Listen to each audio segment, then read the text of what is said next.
there's different use cases for such a system. So what we hear a lot, that our customers actually get approached by different parties.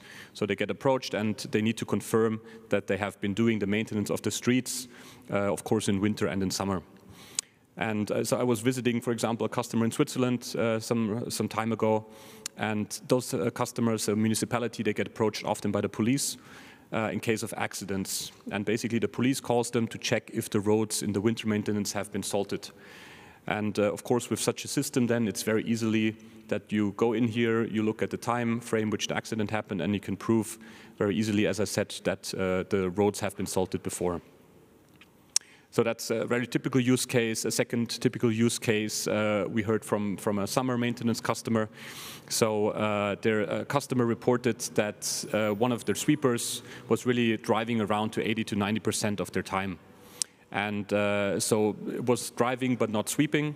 So of course, if you then engage with your driver in these discussions, you can really easily also pinpoint that you can improve the efficiency by adapting the way you drive and sweep over time.